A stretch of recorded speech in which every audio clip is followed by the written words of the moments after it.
Hello, welcome to Talkin. Really, this is a one of those videos I found on another YouTube channel from the 1970s, 1974 to be exact. This is a disability video that I'm going to try and comment over because it makes some valid points about society at the time. But what it does, it was actually quite shocking because actually nothing has really changed very much, and even now, we're talking 40 odd years later, and very little by way of attitudes have changed much regarding working for disabled, and the attitude with the current Tory government is get people back to work, but they couldn't do it in 1974, so how are they going to even attempt to do it now?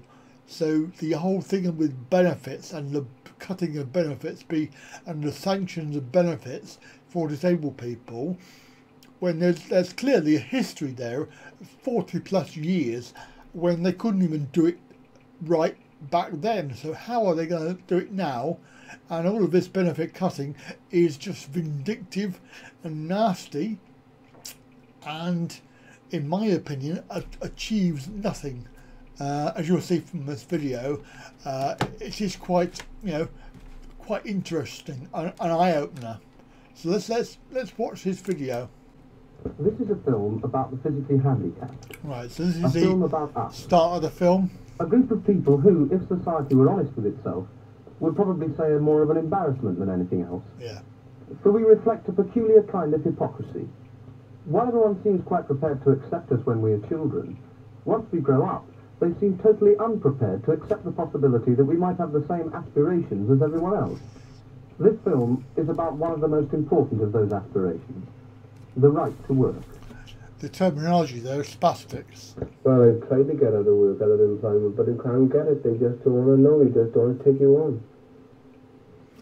And the government to tell them they got to take a certain percentage of disabled people throughout the country, but they don't. I don't know whether they can comply with it. Even in 74. I've been looking for years. Ever since I've been the age of 15-year-old. Very interesting. The attitude hasn't changed. I tried to get a job everywhere. Before I went up to a Rembloy factory, and I was a lady. Of course, Rembloy is no longer around. They just don't want to take you on. They just said there's nothing there suitable. Nothing there suitable, yeah. And there's bound to be a job somewhere they could do in one of the factories. They've always been my ambition, in spite of my handicap, to come independent as much as I can, like in spite of it. Good for you. There's all the more reason why these people should help you when you try to help yourself.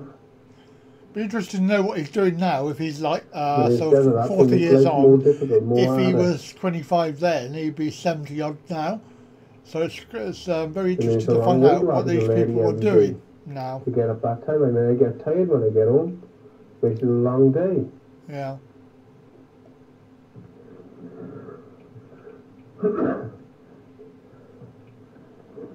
So Remploy was a factory where they could go and work. I get out of bed about 4 o'clock, by the time I come downstairs about 20 past 4. I believe that they were shut down a little while ago.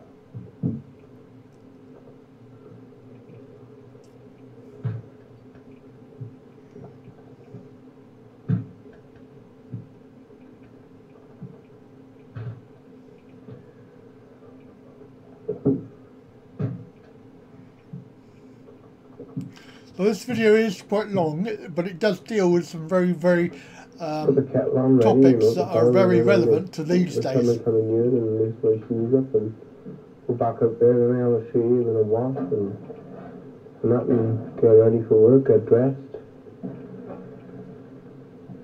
And then I have a cup of tea and that. It's time more or less to go. It takes me a long time.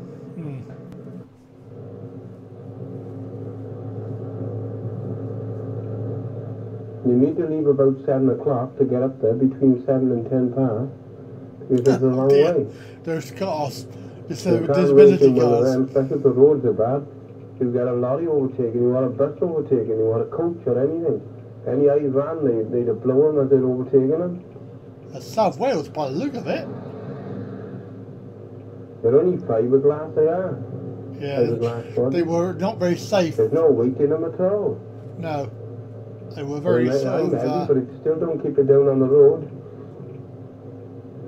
It's 26 miles a day up to Absalary, there and back. In between life and death, travelling up there. Between life and death. That's quite right.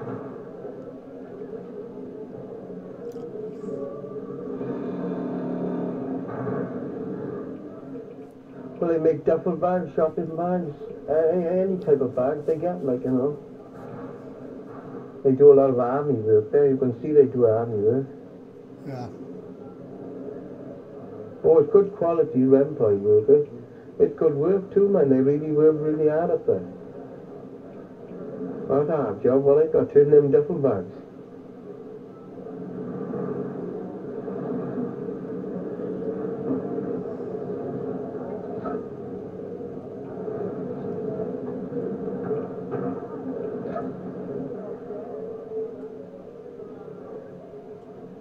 The employees' wages is very poor. Very poor money. I think it's disgusting the money they get up there. My basic wages is £18.12. Well, out of that, I mean, you've got your tax to pay for. So I pay about £2.25 a week. Well, then you've got your national insurance, graduated pension, all that. Well, I mean, by the time you come home, you're only bringing home about £15, £16. Have to run your own house, that's not a lot. That's £50 in 1974. If I lose so a day, like I lost Monday now, and I got in touch with the Social Security, I can't get it. They won't pay it. I just said, if you work 3 days or 2 days, you've got enough to live on. This is the attitude. Dear God. That sounds familiar today, doesn't it? I mean, if they'd encourage you more, the government would help in lots of ways and encourage you more. And say, well, all right, this car's breaking down, let's give him a proper car. You can't find him a job nearer, we'll give him a mini to get back and forth there. And when you're trying to help yourself like I am, it's all the more reason why they should help you. And the children's sympathy you want when you've got a disability is practical help. Yeah, exactly. You should never feel sorry for anybody with a disability. So I don't want nobody to feel sorry for me.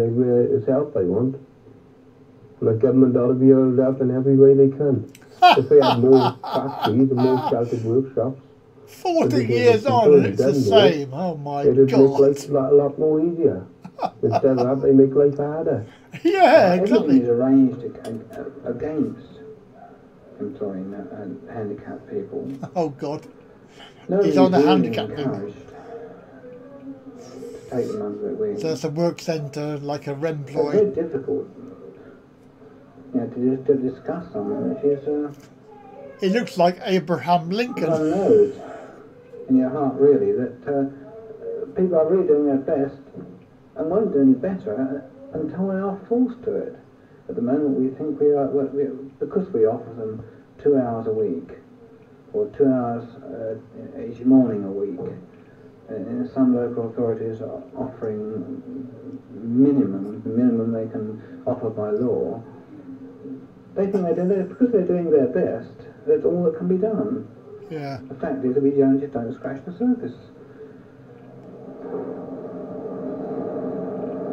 2 hours a week for 2 hours a day, 5 days a week for minimum wage, which wasn't that much. We certainly don't work any wonders here, but at least we offer a 5-day week on a regular basis. And it isn't playing about either. We have production targets to meet, and all the work that leaves here has to be good. If anything, better than other subcontractors. Yeah. Unfortunately, this place really is an exception to the rule. Most handicapped people really aren't given the opportunity to do anything constructive. I don't know if people appreciate how important it is to the handicapped work. There's lots of things we can do, row boats, go sailing, fly an aeroplane. All these things are barred from the handicapped. And if you think of going home at night and just sitting down watching TV, every night of the week. All the physical sports you just can't be involved in. Work means a tremendous amount to you. And I sometimes think if anybody should be employed, it should be the handicapped. Because it literally is the best part of your life. Well, that's debatable.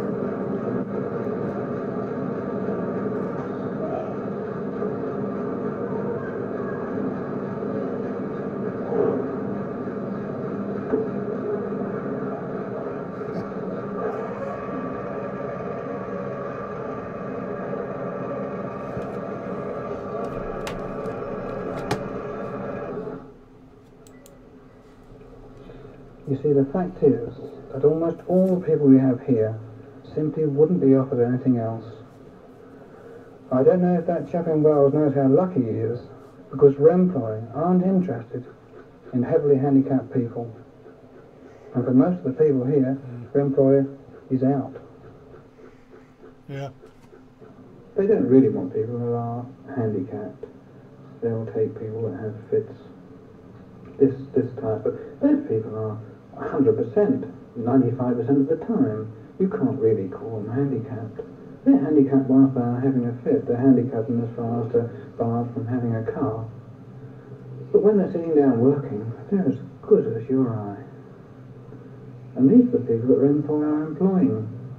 Remploy's a great idea, but it's an idea that, to my mind, has certainly gone astray.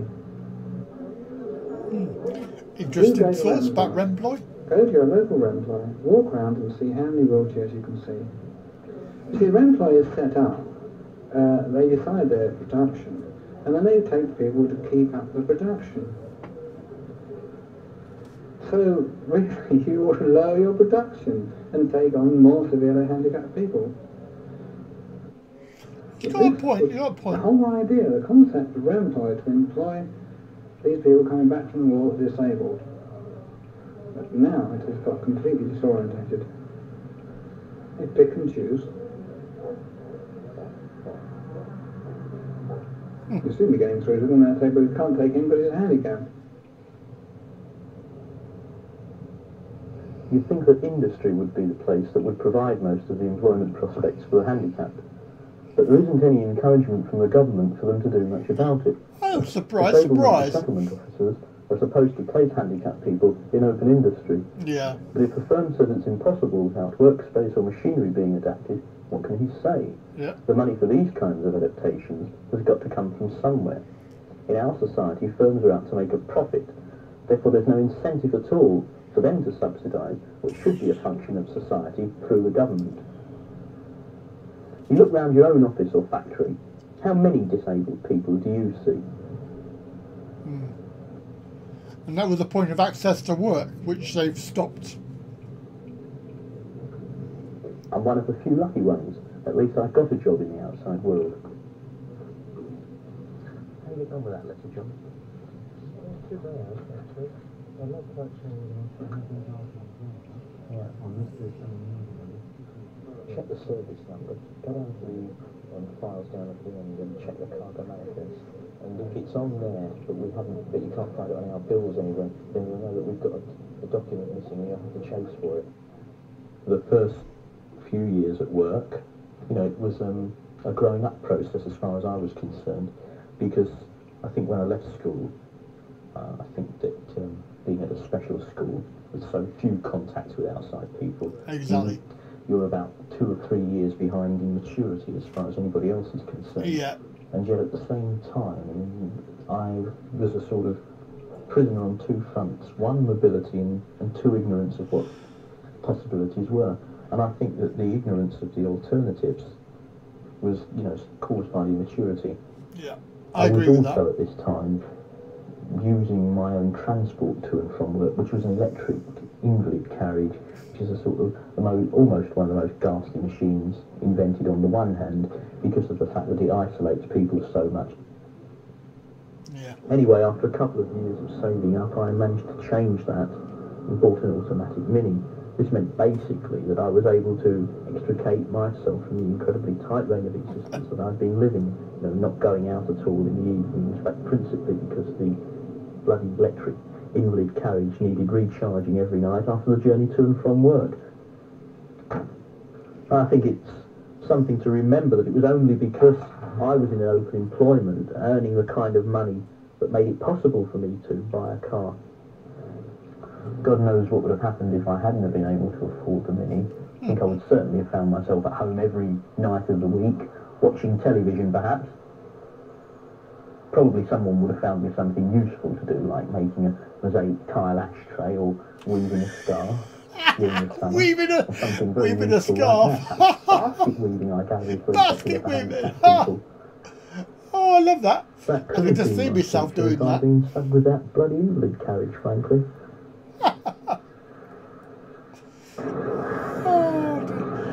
Oh, it's brilliant. If people are encouraged to integrate, then they find their way out, which has happened to me, basically, I suppose.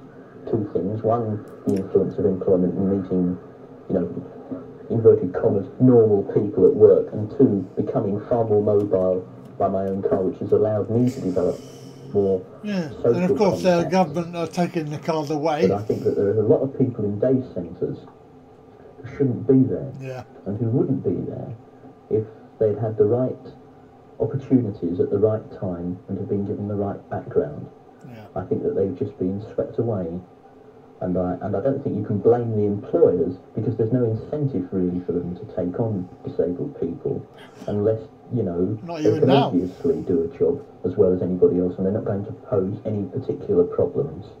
You know, if there's no problem for getting a wheelchair in, if there's no problem as far as walking about, and indeed if to all intents and purposes they're just going to behave normally. And it's quite obviously true, isn't going to be true of every disabled people. Of all disabled people, there are going to be problems like toilets, for instance, if you're in a wheelchair. In fact, where I work, it's quite good really. There are 4 toilets provided specifically in each corner of the building for disabled people. They're wider and the doors open outwards, and in, you know, this is obviously a great help. And this is the kind of thing that's really needed, a sort of investment in it at the right time, because it's cheaper then than to muck about and do it later. But because there aren't many of them, and because they're not articulate, and because they're not militant, because they're used to having stuff doled out to them, and they don't create a fuss, then they're not a problem. And the fact remains that whatever our society provides by way of bricks and mortar, people who are handicapped are often very isolated, and perhaps more importantly, because they never meet society, they feel written off. Yeah, everybody seems to go on about pensioning us off, and cooping us up in hostels, and working in special centres, driving in special cars, as a sort of solution to our problem. You know, a place in life for us. Yeah. But, you know, there seems to be this incredible assumption that we would be somehow better off lumped together for the rest of our lives. The future becomes fantasy. Well, we're going back to that now. There's so little that's practically offered that you just begin to dream and everything becomes unrealistic. And likewise, the problems become unrealistic because they're not faced practically, they're just pushed behind. So we tend to bury ourselves in books, learning about a world that, unless things change, will probably never be a part of. Yet here we are, perfectly able to use our brains, trained and tutored, and what's it all for? What's at the end of it once he's got his degree? Basket weaving? Don't forget scarf making. Dick is one of only 2 people here who's benefited from the kind of technology that our society is capable of devising when it tries.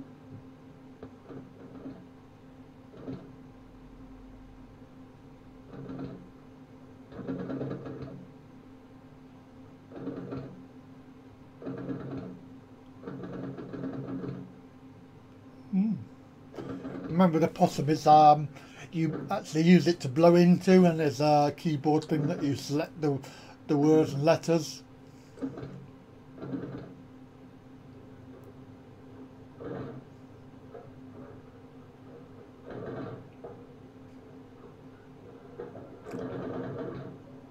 He's doing it with his foot.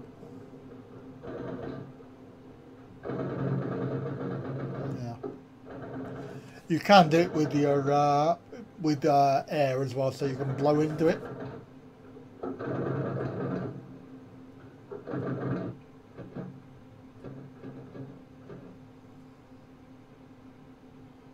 So he's a computer programmer, same as I was.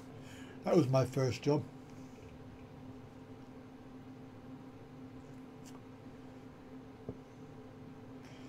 Remember, this is 1974, guys and gals. It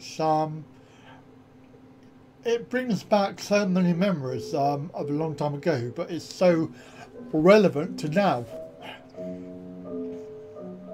It's as if we've gone back in time right now in 2017.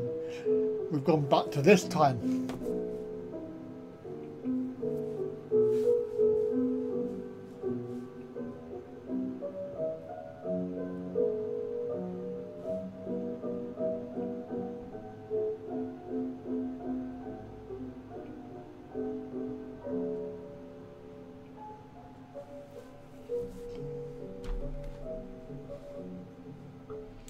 Opposite my window, there's one of those charity begging bowls, a little girl with calipers on her legs. I often wonder if we're not somehow condemned by that image. The trouble for society is that handicapped people grow up with the same desires and aspirations as everyone else. Yep. And beneath our, probably to you, alarming exteriors, we aren't very different. But have you ever seen a charities appeals poster with a handicapped adult on the front of it? No. You learn very slowly, not only your own limitations, but society, and its capacity to absorb you. In fact, you learn more quickly to be objective about society than you do about yourself. I accept, or more to the point, I put up with what you think when I'm walking down the street. I have no choice, but I can't really go about with a placard on my back saying, "Don't be embarrassed, I'm a person." Good point.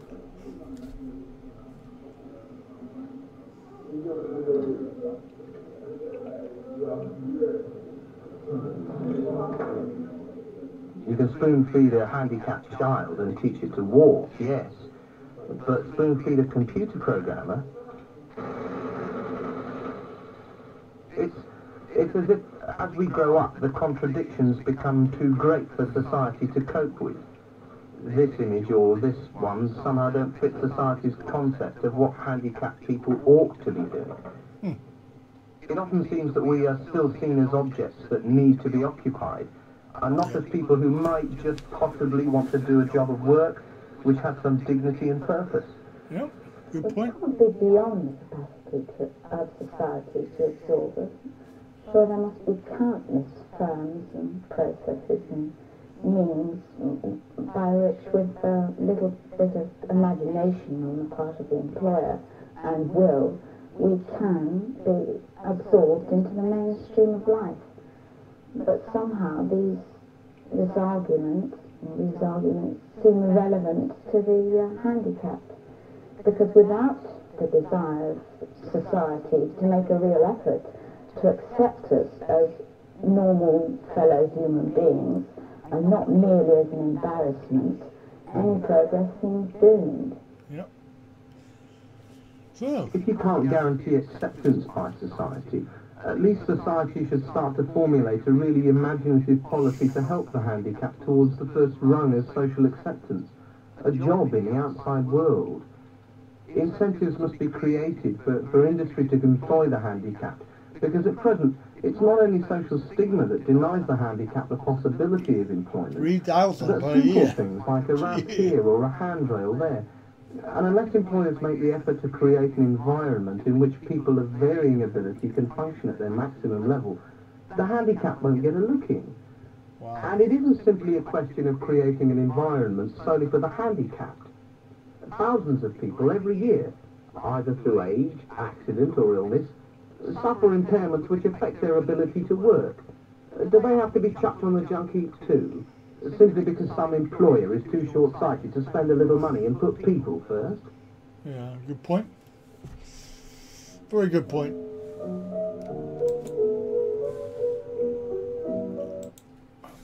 Wow, there we go. That was a very interesting video from 1974, discussing some of the problems with disability and working. And as far as I can tell, having watched that, 40 years on, not a lot has changed really, to be honest with you. And with the government now victimising disabled people and saying we should go back to work on the one hand, but then taking away the money to pay for that is contradictory and reminiscent of the 1974s. Okay, I hope you've had a interesting point of view there. I hope you enjoyed it, and come back again for another one very soon. Bye for now.